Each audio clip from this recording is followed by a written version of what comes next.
नमस्कार, ABP news देख रहे हैं आप और मैं हूं आपके साथ शीरीन। देश में करीब 70 सालों के बाद चीतों के फिर से दिखने पर लोग काफी उत्साहित हैं। मध्य प्रदेश के कुनो नेशनल पार्क में लाए गए 8 चीतों को भारत में अब 24 घंटे हो चुके हैं। उन्हें अफ्रीकी देश नामीबिया से लाया गया है। इन 24 घंटों में वो भारत की मिट्टी से कितने रूबरू हुए, क्या वो अपने आप को भारत के मौसम के हिसाब से ढाल पा रहे हैं या फिर नहीं, ये बता रहे हैं एबीपी न्यूज संवाददाता विकास भदौरिया।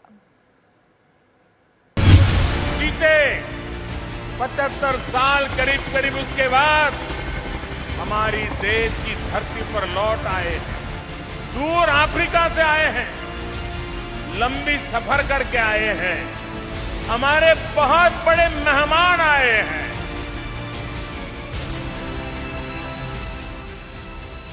हमारे देश की मिट्टी को अपना बनाने की कोशिश कर रहे हैं ये परदेसी। अफ्रीका के जंगलों से हिंदुस्तान की फिजाओं में रमने की कोशिश में हैं ये परदेसी।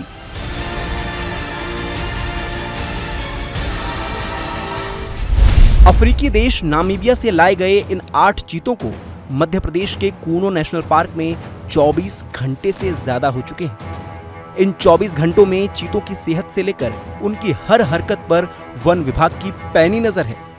चीतों की देखभाल कर रहे एक फॉरेस्ट अफसर ने एबीपी न्यूज को बताया कि चीते बाड़े में छोड़े जाने के बाद शुरुआत में कुछ मिनट तक आसपास के माहौल का जायजा लेने के बाद खुद को सुरक्षित महसूस करने लगे हैं। शुरुआती बेचैनी चीतों में इसलिए देखी गई क्योंकि वो एक नई जगह पर आए थे और जगह से वाकिफ भी नहीं थे। चीतों ने पूरे बाड़े पर निगाह डालने के बाद अपने आप को आरामदायक स्थिति में पाया। ज्यादातर चीतों ने बाड़े में आने के बाद कभी आराम फरमाया तो कभी वो बाड़े में टहलते नजर आए। और सबसे बड़ी बात है कि इन चीतों ने अपने बाड़े में मार्किंग भी की है। इसका मतलब है कि चीतों ने नेशनल पार्क को अपने नए घर के रूप में स्वीकार करना शुरू कर दिया है। चीतों के व्यवहार पर पूरी नजर रखी जा रही है। इसके अलावा इन सभी चीतों का डाइट चार्ट भी तैयार है। भारत में चीता प्रोजेक्ट के प्रमुख एसपी यादव ने एबीपी न्यूज को बताया है कि चीतों को नामीबिया से खाना खिलाकर लाया गया था। चीते 3 दिन में एक बार खाना खाते हैं, यानी अब इन्हें तीसरे दिन यानी सोमवार को खाना दिया जाएगा। सोमवार को उन्हें खाने में सर्टिफाइड मीट दिया जाएगा। ये खाना रविवार को चीतों का मेडिकल चेकअप करने के बाद सोमवार को चीता विशेषज्ञ की निगरानी में दिया जाएगा। सूत्रों के मुताबिक कूनो नेशनल पार्क में चीते के पहले खाने में भैंसे का मीट परोसे जाने को लेकर संभावना ज्यादा है। चीता विशेषज्ञ मीट की जांच कर ये जानेंगे कि कहीं कोई बैक्टीरिया या इन्फेक्शन या किसी दूसरी तरह का कोई इन्फेक्शन तो मीट में नहीं है। इसके बाद ही चीतों को खाना परोसा जाएगा। चीते आमतौर पर ज्यादा पानी पीते हैं, इसलिए चीतों के बाड़े में पानी की व्यवस्था को निर्बाध बनाया गया है। चीतों से जुड़े एक प्रोजेक्ट के अधिकारी ने बताया कि चीते बाड़े में आने के बाद उमस ज्यादा होने की वजह से हर 2 घंटे में पानी पी रहे थे और उसके बाद आराम फरमा रहे थे। चीतों पर लगातार निगरानी रखी जा रही है। अगले 1 महीने के दौरान करीब 13 विशेषज्ञों की पूरी टीम चीतों पर पैनी नजर रखेगी। सभी पैरामीटर का डेटा नोट किया जा रहा है ताकि न केवल स्वास्थ्य बल्कि व्यवहार और मनोवैज्ञानिक विश्लेषण को पूरा किया जा सके। इसके लिए सीसीटीवी कैमरे भी लगाए गए हैं। सभी चीते सीधे कैमरे की निगरानी में हैं, इसलिए अभी रेडियो कॉलर का ज्यादा इस्तेमाल नहीं हो रहा है। नामीबिया से आई चीता फाउंडेशन की प्रमुख लॉरी मार्कर भी इन चीतों पर लगातार नजर बनाए हुए हैं, जबकि भारत में चीता प्रोजेक्ट के प्रमुख एसपी यादव ने बताया कि उम्मीद है जल्द से जल्द ये सभी चीते कूनो नेशनल पार्क को अपने नए घर के रूप में स्वीकार कर लेंगे और जल्द ही इन चीतों के विस्तार की पुनर्जन्म की कहानी स्वर्ण अक्षरों में लिखी जा सकेगी। चीतों को देखने के लिए आम लोगों को अभी थोड़ा इंतजार करना होगा। जब तक चीते इस नए माहौल में पूरी तरह ढल नहीं जाते, तब तक उन्हें लोगों से दूर रखा जाएगा। सिर्फ वन विभाग के लोगों को ही उनके पास जाने की इजाजत है। प्रधानमंत्री नरेंद्र मोदी ने खुद इस सिलसिले में पार्क के कर्मचारियों को हिदायत दी है। तो आप अभी बताया गया होगा कि थोड़े दिन तक चीता देखने के लिए आना नहीं है, उसको सेटल होने देना है, फिर वो बड़ी जगह पे जाएगा, वहाँ कुछ दिन सेटल होने देना है। ये आपका काम है, किसी को घुसने मत दो। मैं भी आऊँ तो मुझे भी घुसने मत दो। हाँ, मेरे नाम से कोई मेरा रिश्तेदार आ जाए तो भी नहीं। जब तक उनका समय पूरा होगा उसके बाद घुसने दें। भारत में चीतों के विलुप्त होने के 70 साल बाद सरकार ने इन्हें फिर से देश में वापस बसाने के प्रयास शुरू किए हैं। ऐसी उम्मीद है कि अगर ये 8 चीते भारतीय माहौल में ढल जाते हैं तो भविष्य में इनकी संख्या और बढ़ाई जा सकती है।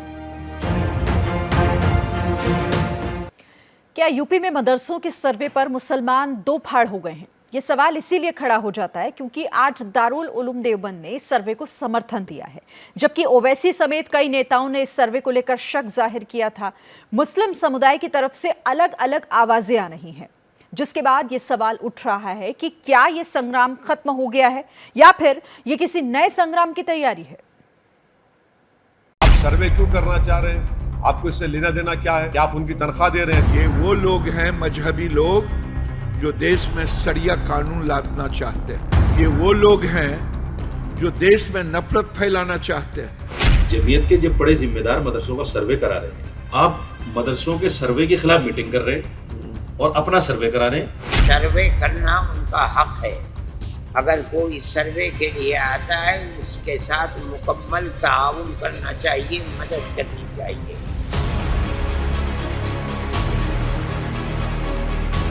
पिछले कुछ दिनों से यूपी में मदरसों के सर्वे को लेकर तकरीबन हर रोज नया विवाद सामने आ रहा था। कोई मदरसों के सर्वे की तुलना एनआरसी से कर रहा था तो कोई ये कह रहा था कि सर्वे के लिए आने वाली टीम का स्वागत चप्पलों से किया जाए। लेकिन आज मुस्लिमों की बड़ी धार्मिक और शैक्षणिक संस्था दारुल उलूम देवबंद ने इस विवाद को लेकर नया रुख अख्तियार करते हुए सर्वे के विरोधियों को संदेश देने की कोशिश की। दारुल उलूम देवबंद ने कहा कि मदरसों का सर्वे कराना सरकार का हक है और सर्वे के दौरान टीम की मदद की जाए। दारुल उलूम ने यह भी कहा कि अभी तक सर्वे के दौरान किसी भी तरह की गड़बड़ी सामने नहीं आई है। अब तक जितने हमारे इल्म में हैं जो सर्वे करने के लिए आए हैं, उनका किरदार सही रहा है। किसी जगह से कोई गड़बड़ी की खबर नहीं है हमारे पास, इसलिए हम तो उनका स्वागत करते हैं। उन्हें करने में कोई हर्ज नहीं है। दारुल उलूम देवबंद मुस्लिमों की शीर्ष धार्मिक और शैक्षणिक संस्था मानी जाती है। ऐसे में इसका ताजा रुख इस मसले में काफी अहमियत रखता है। दारुल उलूम ने विस्तार से बयान देते हुए कहा कि सर्वे कराना सरकार का हक है। सर्वे के दौरान टीम की मदद की जाए। अभी तक सर्वे में कोई गड़बड़ी नहीं। सरकार के सभी सवालों के जवाब दें। मदरसों का हिसाब सही रखें। मदरसों की जमीन कानूनी हो। सरकारी जमीन वाले मदरसों को तोड़ दें। सरकारी जमीन वाले मदरसों पर बुलडोजर कबूल। मदरसों के लिए सरकारी पैकेज मंजूर नहीं। मदरसों में इंतजाम अच्छा होना चाहिए। सर्वे करना उनका हक है। अगर कोई सर्वे के लिए आता है उसके साथ मुकम्मल ताउन करना चाहिए, मदद करनी चाहिए और उसका जवाब देना चाहिए। मदरसों के सर्वे को एक गलत तरीके से मुस्लिम तुष्टीकरण की राजनीति करने वाले लोग उसको बयानबाजी करके गलत दिशा देने की कोशिश कर रहे हैं। मदरसे का सर्वे जो मान्यता प्राप्त नहीं, वो मान्यता ले, और जो मान्यता प्राप्त है अगर उनके यहाँ कोई कमी है और उसकी शिक्षा की गुणवत्ता में सुधार हो, यह सरकार की जिम्मेदारी है। उसके कारण से सर्वे हो रहा है। यूपी में योगी सरकार के आदेश पर 10 सितंबर से गैर मान्यता प्राप्त मदरसों का सर्वे चल रहा है। ये सर्वे 25 अक्टूबर तक होना है। यूपी सरकार के मुताबिक वो इस सर्वे के जरिए गैर मान्यता प्राप्त मदरसों के इंफ्रास्ट्रक्चर और सैलरी जैसे मुद्दों के बारे में जानकारी चाहती है ताकि इसमें सुधार किया जा सके। लेकिन कई मुस्लिम नेताओं और धर्मगुरुओं ने सरकार की नीयत पर शक जताया था। आंकड़ों पर नजर डालें तो यूपी में कुल 16,461 मदरसे हैं। इसमें से सरकारी अनुदान वाले सिर्फ 560 मदरसे हैं, जबकि प्राइवेट मदरसों की संख्या है 15,901। यूपी में कुल मान्यता प्राप्त मदरसे हैं 11,927, यानी करीब 5,000 मदरसे गैर मान्यता प्राप्त हैं। अगर हम सर्वे नहीं करेंगे कोई सरकार, तो कैसे जानेंगे कि यहाँ शिक्षा है कि नहीं है, वो सारी व्यवस्था है कि नहीं। ये वो लोग हैं मजहबी लोग जो देश में शरिया कानून लादना चाहते हैं। ये वो लोग हैं जो देश में नफरत फैलाना चाहते हैं। सवाल है कि जब दारुल उलूम जैसी संस्था मदरसों के सर्वे के खिलाफ नहीं है, उसे सर्वे में कुछ भी आपत्तिजनक नहीं लग रहा है, तो फिर असदुद्दीन ओवैसी इसका विरोध क्यों कर रहे हैं? क्या सर्वे के खिलाफ बयान देने वाले सिर्फ विरोध के लिए विरोध कर रहे थे? क्या विरोध करने वाले ऐसे बयान देकर मुसलमानों को भड़काने की कोशिश नहीं कर रहे थे? आप सर्वे क्यों करना चाह रहे हैं?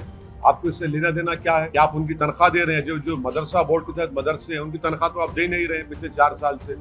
ये मदरसे प्राइवेट मदरसे, अनएडेड मदरसे और आर्टिकल 30 के तहत इसको कायम किया गया है। तो स्टेट गवर्नमेंट क्यों सर्वे करा रही है? आपको लेना देना क्या है? अब आप एक ऑर्डर जारी कर दीजिए ना कि अब आप मुसलमान मत रहिए। अरे भाई, जो प्राइवेट मदरसे हमारे 2.5% की ज़कात पर चलते हैं, आप कौन होते हैं उनका हिसाब लेने वाले भाई? लेकिन आप कहें कि साहब हम जो है प्राइवेट मदरसों का भी करेंगे, तो मैं मुसलमानों से एक अपील करना चाहता हूं कि इस तरह का नोटिस जो भी लेकर आए उसको 2009 का वो कानून दिखाइए और चप्पल जूतों से उनका स्वागत कीजिए। कुछ मुस्लिम नेता भले ही सर्वे के खिलाफ हों, लेकिन दारुल उलूम देवबंद ने सर्वे को समर्थन देकर एक नई बहस छेड़ दी है। अब सवाल यह है कि क्या दारुल उलूम के बयान से मदरसों के सवाल पर संग्राम खत्म होगा?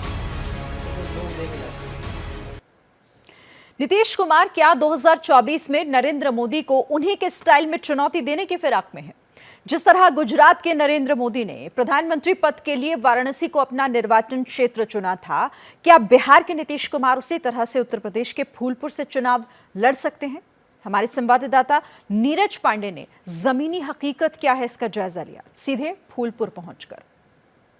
जहाँ पे हूँ ये प्रयागराज जिला है और प्रयागराज जिला का फूलपुर लोकसभा क्षेत्र है और ये बाबूगंज बाजार है। दरअसल प्रयागराज का मिजाज समझिए, प्रयागराज का मिजाज है कि सुबह होते ही ऐसी दुकानें सज जाती हैं, चाय के खोखे सज जाते हैं और लोग चाय की धड़ी पर आकर इस तरह से चाचा अखबार पढ़ रहे हैं, ऐसे ही लोग अखबार पढ़ते हैं, चाय की चुस्की लेते हैं, समोसा खाते हैं और गपशप मारते हैं। तो फूलपुर बहुत ही पॉलिटिकल जगह है, बहुत ही पॉलिटिकल मिजाज वाला इलाका है। यहाँ चप्पे चप्पे पे राजनीति होती है, हर छोटा बच्चा भी राजनीति को समझता है। देखिए, दरअसल ये जो जनता देख रहे हैं आपने, ये कॉमन आदमी है, ये फूलपुर लोकसभा क्षेत्र के लोग हैं। जिस सीट से कभी पंडित जवाहरलाल नेहरू चुनाव लड़ा करते थे, केशव प्रसाद मौर्य जो डिप्टी सीएम है यहाँ से सांसद रहे हैं, इस समय केसरी देवी पटेल जो यहाँ से सांसद है, और अब इसी सीट से नीतीश कुमार यहाँ से चुनाव लड़ने की तैयारी कर रहे हैं। लोगों से पूछते हैं कि आखिर उनका मिजाज क्या है, वो क्या सोचते हैं, फूलपुर की जनता क्या सोचती है, तमाम वो लोग। देखिए, आप कहाँ से, यहीं से हैं जी? क्या सुबह सुबह चाय पी रहे थे? कुछ पढ़े उड़े भी? पेपर पढ़े और चाय पी। अखबार में पता चला कुछ नीतीश कुमार चुनाव लड़ने वाले हैं? जी जी। क्या सोच रहे हैं आप नीतीश कुमार को लेकर? अब कब पहले आके नीतीश कुमार को देखना चाहिए अपना क्षेत्र की, जहाँ से वो लड़ रहे हैं इलेक्शन, वो क्या है कैसे है। अब ऐसे तो पब्लिक जान भी नहीं रही उनको कि हाँ नीतीश कुमार यहाँ से लड़ रहे हैं, नीतीश कुमार कौन है। हाँ, ये जान रहे हैं कि भाई बिहार से हैं, बिहार से आए हैं, ठीक है, लेकिन फिर भी यहाँ आके उनको देखना चाहिए, पब्लिक के बीच में घूम कर देख के समझना चाहिए क्या उनको सपोर्ट। लेकिन उनके नेता जो उनके राष्ट्रीय अध्यक्ष, वो तो कह रहे हैं कि आप लोगों की भावना है, फूलपुर के लोगों की भावना है।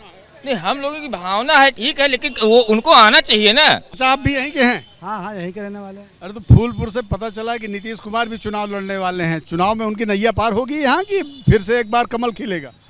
अरे जी भैया, पहले बिहार देखें फिर यहाँ आए। यहाँ के लोग फालतू है ना, ऐसे जो है कि बाहरी लोगों को वोट दे देंगे।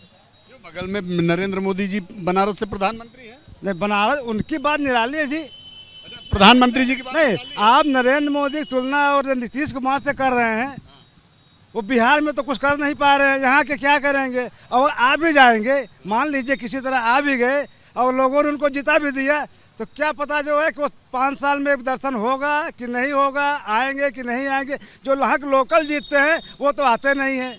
प्रधानमंत्री जी से तुलना ठीक नहीं है? नहीं, उनसे तुलना नहीं। लेकिन नीतीश कुमार तो चाचा प्रधानमंत्री बनना चाहते हैं, इसीलिए फूलपुर चुन रहे हैं। ठीक है साहब, बनना चाहते हैं बने, लेकिन जब उस योग्य जनता के सामने आए तो। अब इसके पहले हम बहुत क्या कहें और बहुत प्रधानमंत्री कैसे बन जाएं। हाँ, लेकिन वो कह रहे हैं, उनके नेता लल्लन सिंह कह रहे हैं कि पूरे फूलपुर की जनता की भावना है कि नीतीश कुमार प्रयागराज के फूलपुर से चुनाव लड़ें। ये फूलपुर का सौभाग्य होगा कि यहाँ नीतीश कुमार जी आएँ और जनता जो है उन्हें भारी बहुमत से जो है विजयी बनाएगी।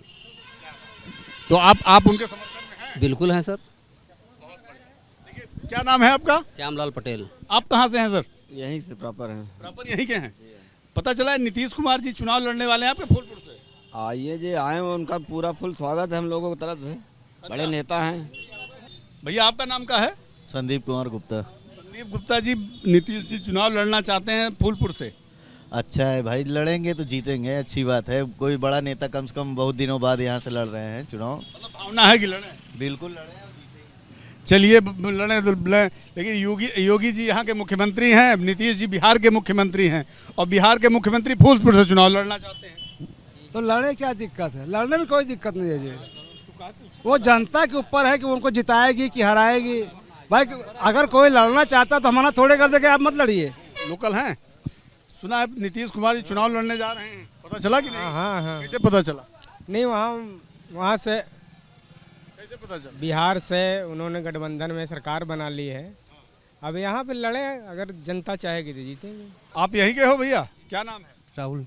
राहुल, नीतीश कुमार जी को मालूम है कि नीतीश जी कौन है? कौन है? नीतीश कुमार पटेल जी, सीएम वहाँ के सर। नीतीश कुमार लिखते हैं, हम पटेल तो नहीं जानते हैं, लेकिन नीतीश कुमार जी सीएम। हाँ, बिहार के सीएम।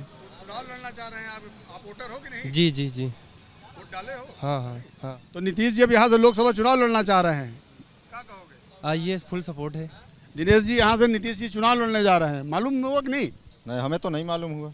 अभी अखबार में छपा है, एबीपी न्यूज़ में कल उन्होंने, उनके अध्यक्ष ने इंटरव्यू दिया कि नीतीश जी यहाँ से चुनाव लड़ेंगे। आप लोगों की भावना है कि नीतीश जी चुनाव लड़ें? लड़े, ये तो प्रजातंत्र है, इसमें किसी को रोक टोक तो नहीं है। सब चुनाव लड़ने के लिए सबका अधिकार है, लड़ सकते हैं। अच्छे नेता हैं, लोग रहेगा, अच्छा है। फूलपुर के लिए मामला ठीक रहेगा?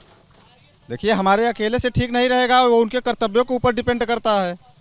हम तो चाहते हैं कि भाई नीतीश ही प्रधानमंत्री हो, लेकिन हमारे चाहने से अकेले थोड़ी होगा, जनता चाहेगी तब होगा ना। नीतीश प्रधानमंत्री हो, ये तो बड़ा स्टेटमेंट जारी कर दिए भाई साहब ने कि बिल्कुल सही कह रहे हैं। तो इस जगह जहाँ पे हम लोग हैं, बाबूगंज बाजार में तरह तरह की बातें सामने आ रही है। कोई कह रहा है कि आना चाहिए, उनको इंतजार करें। आपका नाम क्या है सर? सतीश कुमार। आपकी दुकान है, तो ठीक रहेगा? हाँ, लड़ लें फूलपुर से। हाँ, यहाँ तो जवाहरलाल नेहरू जी भी रहे हैं, केशव मौर्य जी भी रहे हैं। अरे ओ, एक सांसद और लड़े थे, धर्मराज नहीं है, बहुत लड़ चुके हैं। कपिल करवैया रह चुके हैं बसपा से। ठीक रहेगा नीतीश जी भी लड़ने जा रहे हैं? हाँ, लड़ देखें तो फूलपुर में। और क्या? फूलपुर में देखें तो बहुत लोगों का मिजाज अलग अलग है। लोग कहते हैं कि आएँ पहले एक बार फिर फूलपुर देखें, लोगों से बात करें, समझें, एक बार आएँ तो। क्योंकि बहुत लोग मानते हैं कि 15 साल पहले करीब वो आए थे और अब ये खबर आ रही है कि नीतीश कुमार फूलपुर से चुनाव लड़े। मिली जुली प्रतिक्रियाएँ हैं। कोई मानता है उन्हें बहुत टफ कंपटीशन मिलेगा, कोई मानता है कि उनका स्वागत होगा, कोई मानता है कि यहाँ से जीतकर वो प्रधानमंत्री भी बनेंगे। कैमरामैन जितेंद्र के साथ नीरज पांडे, एबीपी न्यूज़, फूलपुर। क्या मजबूरी है मेरी, बताइए। मैं अभी आपको बताती हूँ कि मैंने ओए होए होए होए नमकीन के चटकारे लेते हुए टकटकी मार के डिबेट शो को पॉज रिपीट कर करके देख रहे हैं जोगिंदर जी। इनकी तरह आप भी देखें अपनी फेवरेट डिबेट्स को रिपीट कर और डाउनलोड कीजिए एबीपी लाइव ऐप अपने स्मार्ट टीवी पर।